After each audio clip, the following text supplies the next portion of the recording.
think I mentioned on my last road trip where I was going to pick up a half a pig that I had put myself on a list to get a half a cow. And there was no telling as to how long it was going to be before the cow became available, but I got called a week ago and I have a cow. Half a cow. Because I don't even know where I'd find enough room to stick a whole cow. So, in any case, I am on the road. I just had lunch with a cousin and my in-laws, and now I am heading back out to near Adelanto, which is where the People's Convoy came out of. It was Adelanto. It's right near there, Victorville, that area. But in any case, it's going to be $2,300 for this half a cow. The hanging weight was somewhere around 475 pounds, I believe. So this is quite an investment. But thankfully we do have some freezer space available, and I've been trying to can as much stuff as I possibly could since I found out that the cow was coming, so that we would have even more space. But if the quality of the pig is any indication, I love ham. Take that back. I love bacon. Ham, I have generally found store-bought ham to be a bit too salty. And so I'll have a slice or two, but I just can't eat too much of it. But for Easter, we was over, and so we took that opportunity to get the 8-pound ham that was frozen in our, from the pig, and defrosted that. But I didn't take it out of the freezer soon enough to allow myself enough time for it to cook properly and everything. So I cut it in half, and I put half of it in the oven, and I put half of it in the Instapot. And both of them turned out fantastic. I don't like a lot of salt in my food. I never add any salt, and I never used to in any case, but since my father-in-law is with us, he can't have any added salt. And so he wasn't really so sure about this whole having a pig thing and ham and all that because of his health. But I think he even liked it. But it was really good. So the difference between the two, cooking it in the oven, it's supposed to be about 15-20 minutes per pound, but the same thing in the Instapot. And when you consider the amount of time it took to reach pressure in the Instapot, it actually took a little longer to cook in the Instapot for 4 pounds than it took the 4 pounds in the oven to cook. But it was great. So anyhow, the texture of it though was different between the two. In the oven, it was more like you would think traditional ham, where you can slice it and you have, good solid slice of ham that you would have like on a sandwich or something, but where it's a slice. But in the Instapot, it was just so soft and tender, it was falling apart. You wouldn't have been able to keep that in slices. So when you went to go and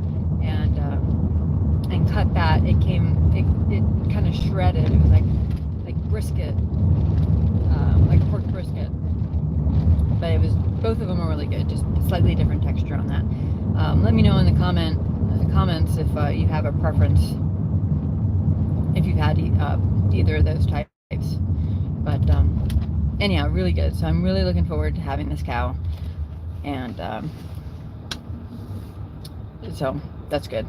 Anyhow, another thing I wanted to cover in talking about prepping is, of course, prices on everything is going up, but is the whole canning thing, and keeping food to be shelf stable if, God forbid, you were to lose power. And of course, you don't have to just lose power for some sort of SHTF sort of scenario. You can lose power because of the thunderstorm or an ice storm or the blizzard or somebody running their car into the transformer. And I live a little bit out of the way, so when we get a power outage, which we've had a couple power outages, we're not really on the top of the list for the linemen to come out and make sure everything is fixed. So we got a generator. And we also got, it's a dual fuel generator, so it can either run on gasoline or it can run on propane. Well, the negatives on gasoline is that gasoline goes bad after a time. So you have to put in like fuel stabilizers. If you leave it in the generator, it can clog up your carburetor, which reminds me, we used the generator the last time we had power go out. And that was a few months ago, and I don't think we've gotten the fuel out, so I should probably go ahead and do that when I get home from this, now that I'm thinking about it. But it's dual fuel, so the other fuel that it can run on is propane. So we had a neighbor, that house that got broken into for the safe. I don't know if you watched that video. If you haven't, I did a video outside the home where the robbers just decided to break through the wall to get this huge gun safe out. Now, there was nothing in the safe, but they didn't know that. But in any case, the family of the woman who lived there, they decided that they were just going to sell anything of value that is remaining and basically just kind of destroy the house in place and not have to deal with it anymore, because the house is really falling apart in any case. But they want to keep the land because, you never know, the way that prices are going up in this area, it may still yet be a good investment. So in any case, one of the things that they were getting rid of was their propane tank, a 500-gallon propane tank. And I'm seeing them come up on my screen here, so if people are commenting, I really appreciate it, and believe me, I will read each and every single one of them. But I'm driving, so I can't really read them right now, so I apologize, but I do really appreciate the comments. But about the propane tank. So yeah, we've been renting a propane tank from Waste Management, and like $90 a year. Well, we were able to get a propane tank that had quite a bit of propane left in it. Not sure exactly how much, not sure how accurate that gauge is, but enough to make it worth our while. So now we've got a propane tank that, in the event we were to have a problem with electricity, even though we have solar panels, our solar panels don't work unless the grid is live. So this will allow us to run a generator and keep our freezers, everything in the freezers, frozen, because this is a huge investment to have all this meat in there, and God forbid something were to happen with the electricity, it would all go bad. Which brings me back to canning. So I have been acquiring a couple different canners. The very first canner I got through Facebook Marketplace, and it's like a 20 quart. It's huge. It can do like 2 layers of cans that you can do.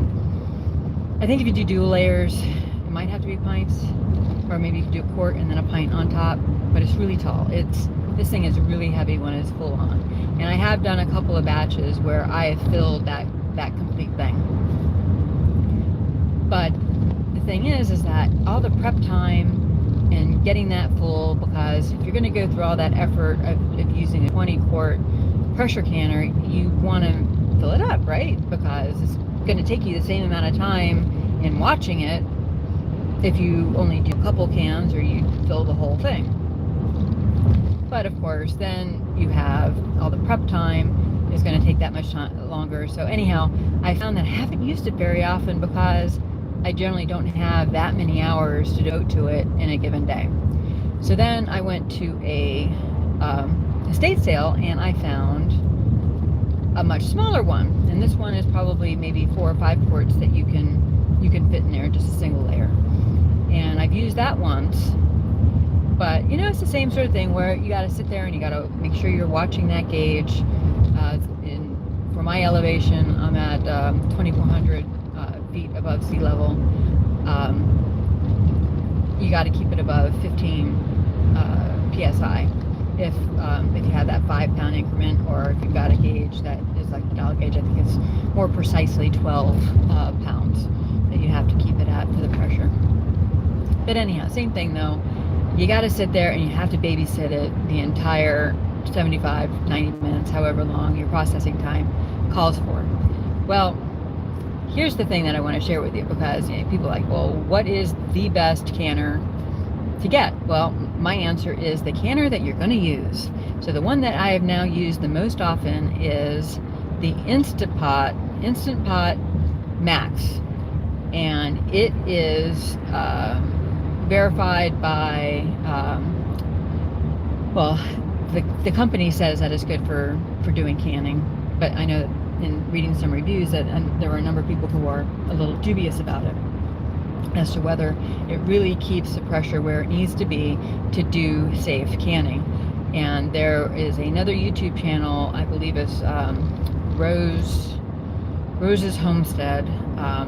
She's an older lady, but she's got red hair, and but she is a scientist by training, and she is a scientist by nature as well, where she will chart everything out. And she's got the tools that she did a review very in depth about it, where she was able to put like a remote thermometer inside one of the jars so that she could track precisely exactly what that temperature was. And she gave it the thumbs up. So since she gave it the thumbs up, I feel I can go ahead and share that along with you. And I've used it now several times. It is small. It's only a 6 quart to begin with. And so of course then when you are putting in your jars, it's going to be even smaller than that. So you can fit either 6 half pints, or you can fit 4 pints that you can process at one time. But the great thing about it is that if I'm making a meal and I have excess, because I just defrosted a couple pounds, and oh, by the way, I could go ahead and throw in another pound, and then I can put it in the Instant Pot to can. And so while I'm making dinner, I can get all that prep work started, and then I put it in the Instant Pot, and this is what pays for itself, is because you set it for the time that you want, whether it's 75 minutes for meats, and it will it'll take it from there. It keeps it at the right pressure. It tells you on the screen what the temperature inside is, and I've done really well with it. Things have sealed properly. I did have a problem with the Tattler lids, because I'm still learning those Tattler lids, where you've got to be right on the sweet spot on, you can't be too tight or too loose. But this last time I did canning with the Tattler lids. All 4 of them sealed perfectly, and I think the key on that, the amount of headspace you have. Headspace, but this last time, just so everything was even in there, I went with like an inch and a half of headspace, and I think that may be the key, that you just need a little bit more room with the Tattler. So that would be my recommendation. Get this Instant Pot Max. I was lucky enough to get it when it was 50% off. It was like $75. It's normally $150, and it is back up to that price right now. But now that you know that it can occasionally come down that low, keep an eye out for it. And I would be surprised if that happens again, that it comes down that low.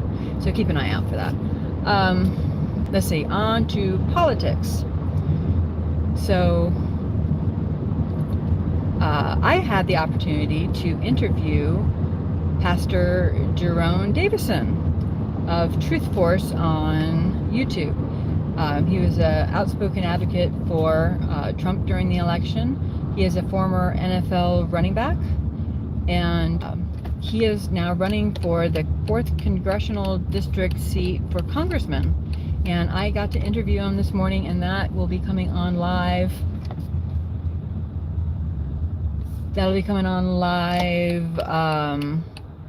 not live, we'll be recording it or playing it tomorrow on This Way Network on my Rainbows and Silver Linings channel. So in any case, I think I have rambled on long enough here with my live. To those that commented, I truly appreciate it, and I just know that I am soon going to be hitting some dead zones, because I'm going out into the boonies, and in between one town and the next, we don't have the best cell service. So, in any case, God bless. I will talk to you next time. And thanks for watching.